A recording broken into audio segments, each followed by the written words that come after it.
Olá, retornando aqui para que a gente possa falar mais um pouco sobre análise, agora envolvendo o que diz respeito ao relatório, né, o relatório da análise, alguns temas, alguns itens complementares que são muito importantes também na análise de uma empresa, na análise das demonstrações. Vamos calcular então alguns indicadores, uma visão um pouco complementar, um pouco diferente do que nós já vimos até agora, e lembrando que a parte toda de interpretação e de comentários, de explicação, estará na nossa aula ao vivo. Bom, aqui nós temos um resumo dos índices com o objetivo de mostrar a evolução através dos períodos. Então nós temos de x1 para x2, de x2 para x3. Então, em x1, a liquidez geral era 1,52, diminuiu para 1,51, mas esse sinal aqui não quer dizer simplesmente que diminuiu, ele quer dizer que piorou. Então, de 1,52 piorou um pouquinho, foi para 1,51, depois melhorou, foi para 1,88. De onde vêm esses valores, de onde vêm essas informações? Lá de tudo que nós já calculamos, se você rever aí os nossos cálculos feitos nos vídeos anteriores, você vai ver essas informações. Aqui o efeito é só para mostrar como se começa a fazer um relatório, observando a evolução. Então aqui nós temos a liquidez seca, diminuiu, depois aumentou e assim por diante.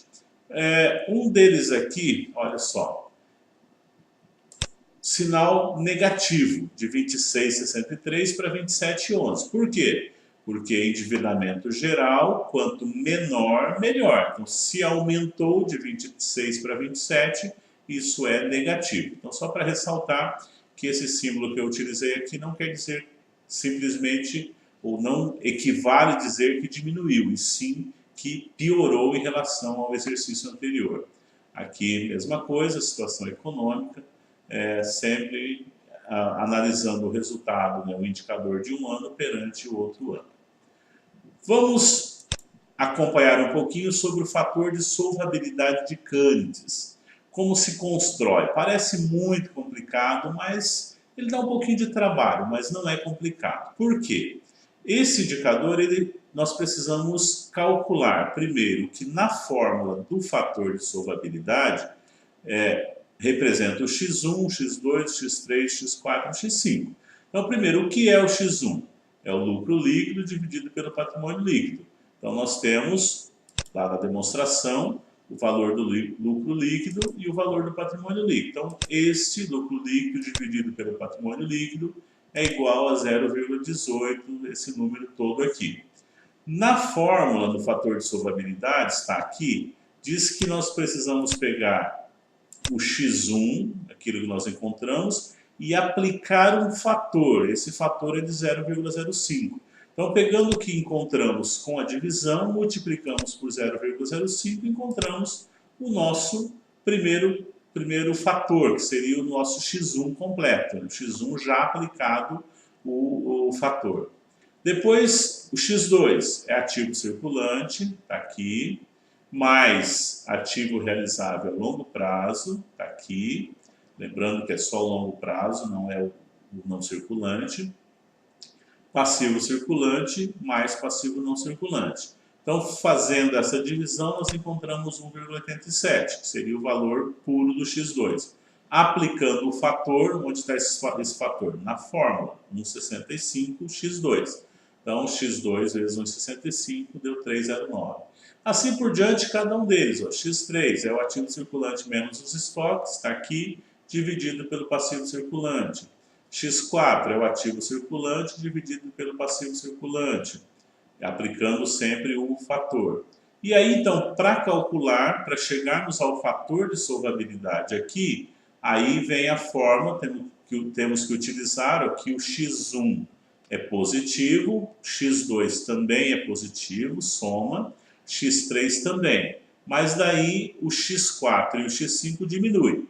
Então, esse 7,61 aqui, ele está considerando o x1, que é o J6, mais o x2, que é o J9, mais o 12, que é o X3 e depois menos o X4 e menos o X5. Então, para encontrar o fator, eu preciso primeiro calcular cada um deles e depois utilizar a fórmula para chegar, então, no fator de solvabilidade. Vamos explorar mais isso na aula ao vivo, mas só para a gente adiantar aqui. O termômetro, então, ele fica dessa forma. Ele ficou, no caso dessa empresa, os 3 períodos retratados por esse indicador. Os 3 estão, então, na situação de solvência, porque os 3 são acima de 0 e, no caso 1, até passou um pouco de 7, mas aqui o termômetro estaria limitado a 7. Fórmula do POM ou modelo do POM. O que nós vamos aproveitar aqui? Vou diminuir um pouquinho para vocês perceberem a fórmula completa. Tá, aí não dá para ver muito bem, né? Então não tem. Aqui dá para ter uma ideia que ela parte de várias informações que são extraídas das demonstrações, tanto da demonstração de resultado do período quanto do balanço patrimonial. Quais são essas informações? A composição do resultado, né? Vendas líquidas, custo das vendas, despesas operacionais, resultado financeiro. Então, essas informações vieram aqui para lucro líquido. Dividindo o lucro líquido, que foi encontrado com base nessas informações, pela venda líquida, que é esse valor aqui, nós temos, então, vamos só buscar a fórmula aqui, ó, lucro líquido. Venda líquida, E6, menos E10 do custo, menos E14 das despesas operacionais, menos mais E18, porque o resultado financeiro foi positivo, menos E22, que é imposto sobre lucro, e menos E26, no caso aqui, a operação descontinuada não tem valor. Então, encontramos o lucro líquido, que é o mesmo lucro líquido que está lá nas demonstrações. Dividimos pela venda líquida, e encontramos, então, a margem líquida, onde já está essa informação. Isso é bom até lembrar que a fórmula do POM não tem um cálculo, ela não traz um item novo, ela faz um consolidado de alguns indicadores já calculados para que tenha-se uma visão geral e então possa haver o reflexo do retorno, né, sobre os investimentos e também sobre o capital próprio, que é o próximo item aqui, o reflexo disso aqui, onde que foi, o que causou esse reflexo, né? Por que chegamos nesses 8,10? Esses 8,10 ele não foi calculado especificamente aqui, nós já calculamos lá na situação econômica. Esse 13,81 já calculamos lá na situação econômica.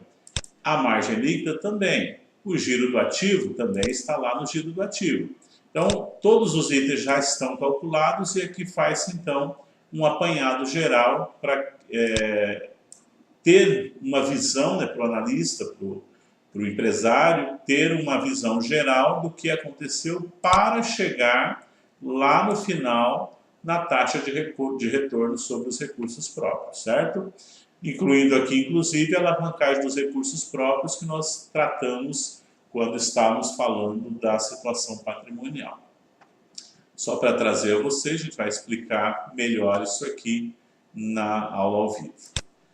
Capital circulante líquido é uma forma de nós enxergarmos, ele usa apenas ativo circulante menos passivo circulante, então é bem simples, e ele não é um índice, ele é valor. Então nós temos que entender que o capital circulante líquido de X1 foi 948 mil, de X2 1.124 mil, né, 1.124.000, e de X3 1.534. Como que calcula? Olha só, ativo circulante 2.351, menos passivo circulante, está aqui 816, temos 1.534. Então não tem nenhum percentual, nenhum cálculo, é somente para encontrar. Por quê? O que é capital circulante líquido?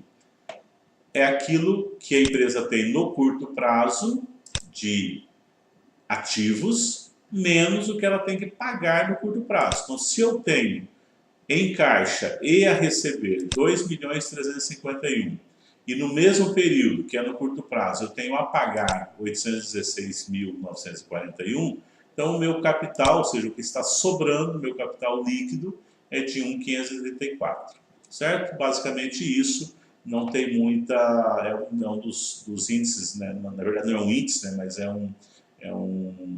uma forma, né? Um cálculo, uma informação importante, bem fácil de encontrar. Basta você saber o que é capital circulante líquido, que são os ativos circulantes menos os passivos circulantes. Já quando eu falo de IOG, o que é IOG? Investimento operacional em giro, aí eu preciso pensar nas minhas demonstrações de uma forma um pouco diferente.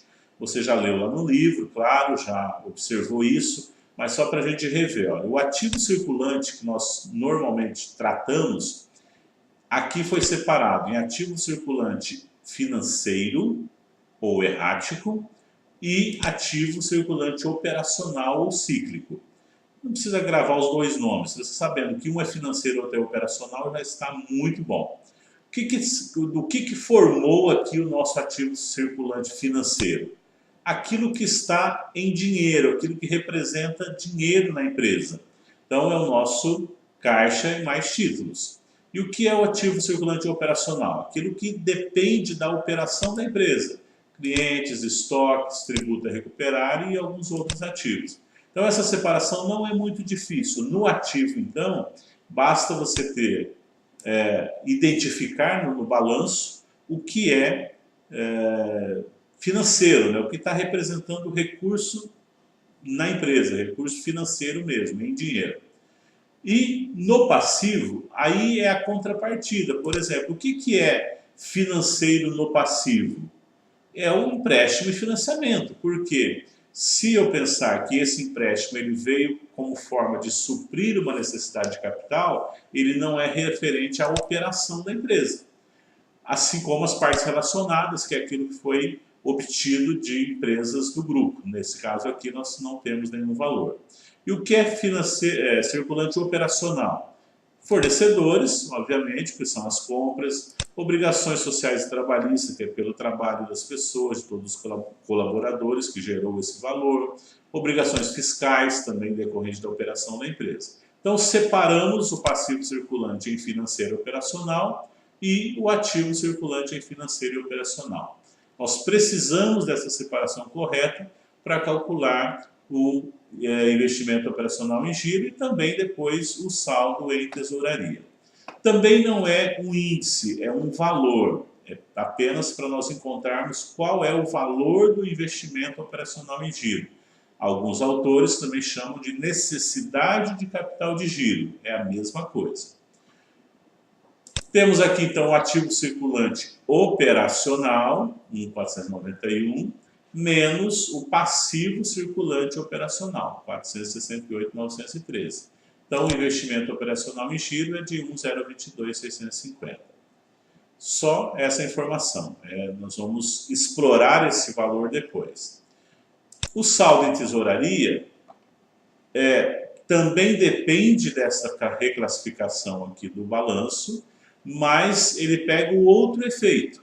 Lembra que no IOG nós pegamos IOG, investimento operacional em giro, nós consideramos o operacional e aqui nós vamos considerar o financeiro.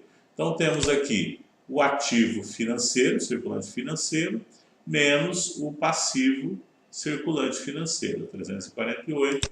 Então temos o saldo em tesouraria de 512.280. Alguns autores também chamam de saldo de disponibilidades. É também a mesma coisa.